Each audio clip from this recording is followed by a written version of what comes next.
Video Lil Kenny basically described in detail what the hell happened with the freaking murder of Big Jook. I don't think that if you saw Big Jook's murder that some bullshit won't happen. The man was too powerful. Everybody who talks about Yo Gotti, they never talk about how integral freaking Big Jook was. He was the ear to the music, the ear to the streets. Big Jook, Yo Gotti's brother, was allegedly killed by Young Dolph's primary gunman, who was just taken into custody. BEO Lil Kenny was going amok in the streets, dumping bodies and self-snitching on records that finally brought him to ruin.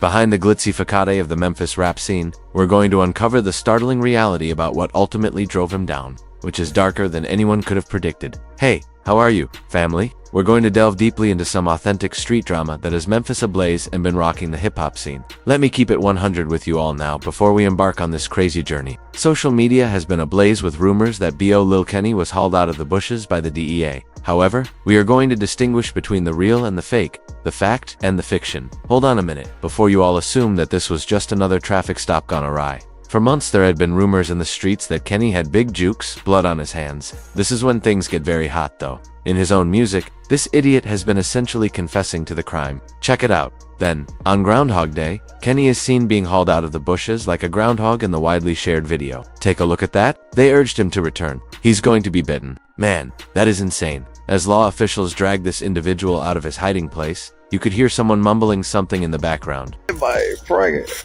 Oh shit, everybody come, they can't do nothing to us. Shit, we chillin'. They can't do nothing on me. Hell no.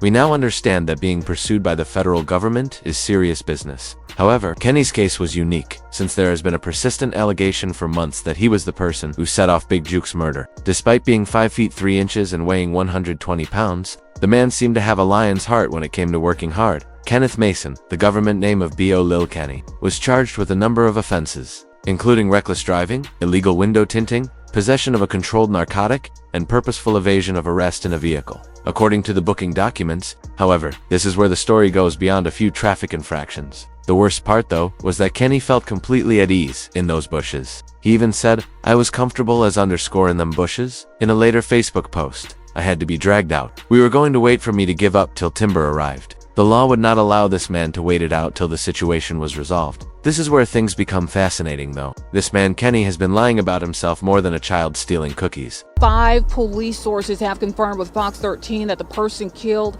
is Anthony Mims, also known as Big Jook. Now, Big Jook is the brother of rapper Yo Gotti. Kenny released a song that had the streets buzzing after Big Jook was killed in front of his own mother outside that eatery. They killed his brother in front of his mother. Like bounty hunters, we come to grab you. Actual conversation. There are some truly damning lyrics there. According to him, we, not they, we, through his own bars. This man essentially placed himself at the crime site. Kenny's attention to detail was the genuine tea that rocked everyone. After going to a funeral, Big Jook was slain in front of his mother. Kenny was rapping about it as if the police had given him a play-by. That's known as self-snitching in the neighborhood, and it's the quickest way to get a case. For those who are familiar with the culture, you might as well turn yourself in if you release a diss track. Just after a murder occurs and you're revealing information that only the shooter would be aware of. Kenny was acting as though he had won the lotto, claiming that his staff was to blame, and talking about us rather than them. The weird part comes next. "I'ma let it be known, but I never thought I'd have to," Kenny wrote in response to the reports on Facebook. "Put an end to these baseless accusations. I'm a kind guy, but I don't want any influence over things that have nothing to do with me.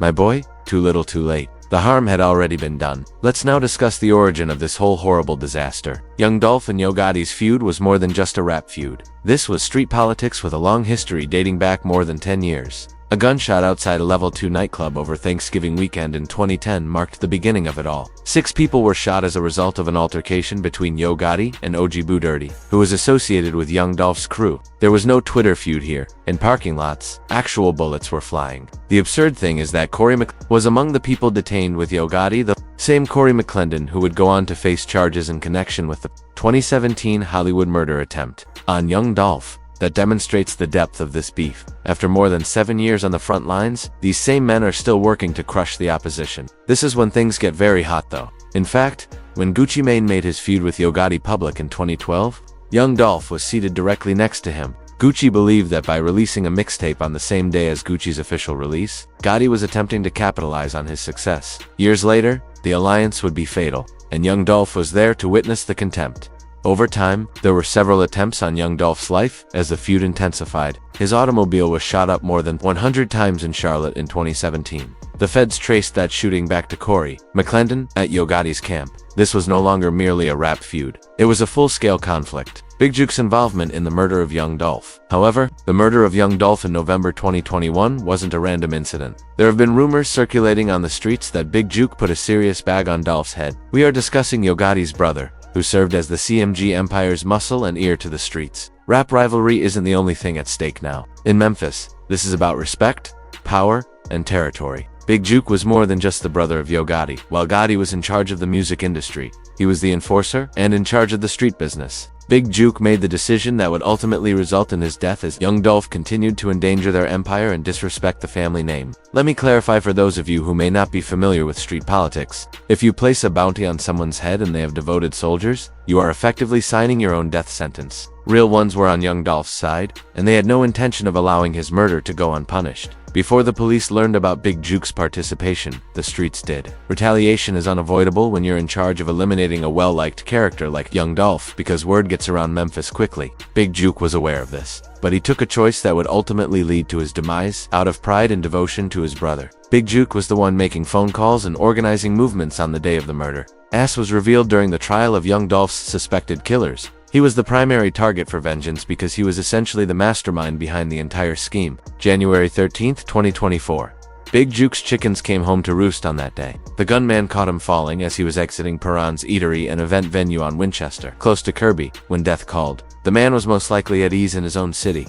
Deadly shooting in Hickory Hill with connections to Memphis rapper Yo Gotti. The most offensive section, however, comes next. In front of his own mother, they murdered him. That is the most serious infraction of street code. Mothers in particular are not involved. However, all bets are off when it comes to exacting revenge for the murder of young Dolph. The shooting took place at approximately 4:15 p.m. No concealing, no disguise, only plain sunshine. This was a killer message. The gunman wanted everyone to understand that Big Juke's defense was insufficient to shield him from the repercussions of his deeds. They shot 2 males, another man was evacuated to Regional 1 in critical condition, and Big Juke passed away at the spot. Right now we do have video that we're analyzing, but we don't have a clear suspect identified at this time.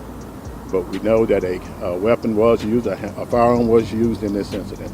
We do feel like the individual that was shot was possibly targeted by the suspect. Memphis police affirmed that they had video evidence and that Big Juke was singled out. This was not a mistaken identity, nor a random robbery. This was meticulously planned, calculated, and carried out. The kind of hit that makes a statement to everyone who sees it. The timing was what made it even more callous. After a funeral, Big Juke had just left a repass, a celebration of life. He never returned inside after taking a smoke break outside. When his mother heard the gunshot that killed her son, she was inside the venue. How the streets were aware of Big Juke's role in young Dolph's murder before it was made public was the actual tea that shocked everyone. He became a target because word was already spreading that he had placed the bag on Dolph's head. In the neighborhood, we are aware that rumors spread more quickly than police inquiries. Big Juke's involvement in young Dolph's murder was revealed by the same networks that assisted in its planning. Official charges or court proceedings are not necessary for street justice to operate. B.O. Lil Kenny and his youthful gang have been waiting for an opportunity to retaliate. They were aware that Big Juke was the true force behind Yo Gotti's scheme, and eliminating him would be the best way to get revenge on their deceased leader. B.O. Lil Kenny basically described in detail what the hell happened with the freaking murder of Big Juke. I don't think that if you saw Big Juke's murder that some bullshit won't happen. The man was too powerful.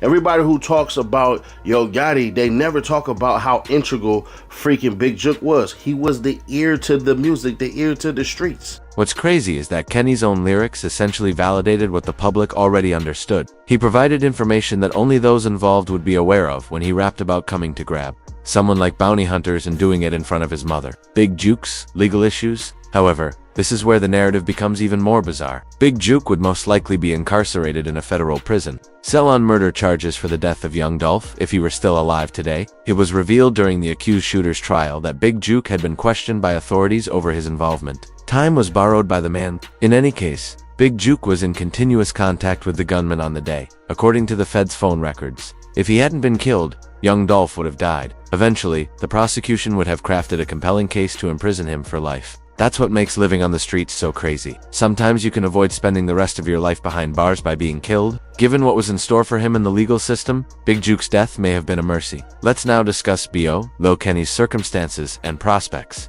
The individual was taken into custody on what seemed to be minor offenses, including possession, careless driving, and avoiding arrest. He most likely has posted his $10,000 bond. The problem is that this could only be the beginning. Because of all the rumors and accusations that were going around the internet, Kenny was questioned for an additional 8 hours. He was correct when he claimed that the internet is a hazardous drug. Law authorities had all the evidence they needed to link him to Big Juke's murder thanks to his own social media posts and music videos. The federal government liked to start small and develop large cases. While the murder case is being developed in the background, you will be arrested for a small offense. They have all the proof they need to link Kenny to Big Juke's murder thanks to his self-snitching tracks. B.O. Lil Kenny's predicament ultimately involves more than just street justice and retaliation. It's about the repercussions of leading a life in which using violence to solve every issue is the norm. Big Juke had to die because young Dolph was killed. Kenny is now dealing with the fallout from Big Juke's death. Too many people have died and too many families have been ruined by Memphis' cycle of violence. Yo Gotti's brother passed away. The patriarch of young Dolph's family passed away. Additionally,